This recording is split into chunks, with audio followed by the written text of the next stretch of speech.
मिल्कीपुर में उपचुनाव के लिए वोटिंग खत्म हो गई है। शाम 5 बजे तक जमकर वोटिंग हुई। दिन भर दोनों पार्टियों ने एक दूसरे पर वार पलटवार किया। वहीं शाम 5 बजे तक करीब 65.35% वोटिंग हुई है। अब मिल्कीपुर के चुनाव के नतीजे 8 फरवरी को देखने को मिलेंगे। इस बार ये चुनाव दोनों ही पार्टियों की साख पर सवाल माना जा रहा है और इसीलिए दोनों ही पार्टियों की तरफ से पुरजोर कोशिश की गई।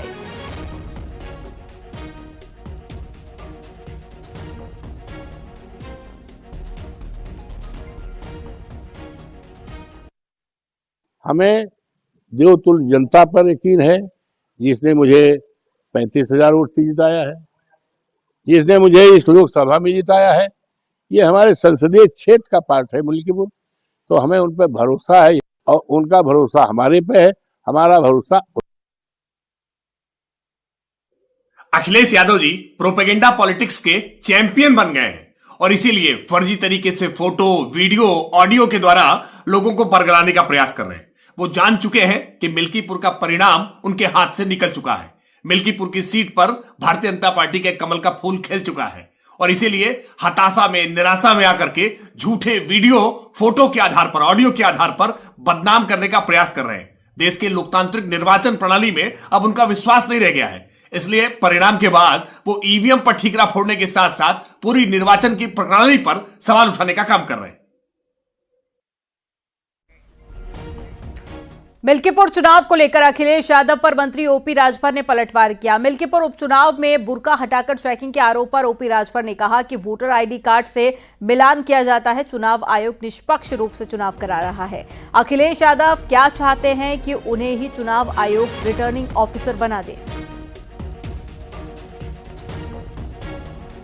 हमारे साथ बात करने के लिए उत्तर प्रदेश सरकार के कैबिनेट मंत्री ओमकार राजभर जी हैं। राजभर जी, जिस तरीके से अखिलेश यादव ने कहा है कि मिल्कीपुर में बुर्का हटा के पुलिस चेकिंग कर रही है, उन्होंने एक वीडियो भी शेयर किया है। उस पर उन्होंने फर्जी वोट पड़ने की एक दावा किया है कि एक लड़का खुद स्वीकार कर रहा है कि फर्जी वोट पड़ा है। बुर्का हटा के उनको चेकिंग करने में आपत्ति है अखिलेश यादव। देखिए, दोनों बात अखिलेश जी कह रहे हैं। चुनाव आयोग चुनाव करा रहा है, सरकार उनका सहयोग कर रही है। निष्पक्ष चुनाव कराने के लिए चुनाव आयोग कटिबद्ध है, हम लोग भी कटिबद्ध हैं, सरकार भी। और उनके आरोप निराधार हैं। वो हताशा और निराशा बोल रहे हैं। वो जान रहे हैं कि हम लोग चुनाव जीतने वाले नहीं हैं, इस नाते इस तरह के बयानबाजी दे रहे हैं। बुर्का हटा के चेकिंग करने में क्या आपत्ति है अखिलेश यादव जी को? पुलिस का अखिलेश जी से पूछिए ना, कि हमसे पूछ रहे हैं। अखिलेश जी से पूछिएगा। जब परिचय पत्र दिया जाता है तो परिचय पत्र का मिलान होता है, तो उसमें क्या दिक्कत है उनको?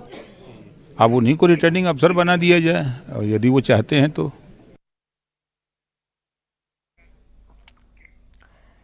मिल्कीपुर उपचुनाव को लेकर मंत्री दिनेश प्रताप सिंह ने विपक्ष पर जमकर हमला बोला। उन्होंने कहा कि विपक्ष जब हारने लगता है तो हताशा में कभी ईवीएम तो कभी धर्म तो कभी प्रशासन को दोष देता है। हार के लिए दुष्प्रचार की भूमिका बनाने में जुट गए हैं।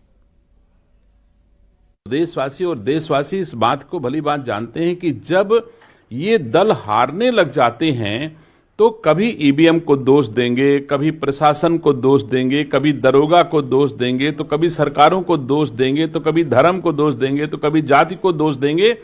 इसके अलावा इनको अपनी सेवा पे तो भरोसा रहा नहीं और सेवा के आधार पे इनको वोट भी नहीं मिलता है। तो मैं समझता हूं कि अब ये हताशा में जो आरोप प्रत्यारोप लगा रहे हैं, उन्हें महसूस हो रहा है कि मैं हार रहा हूं और हारने के बाद मुझे क्या दुष्प्रचार करना है, उसी की भूमिका बनाने का प्रयास कर रहे हैं बस।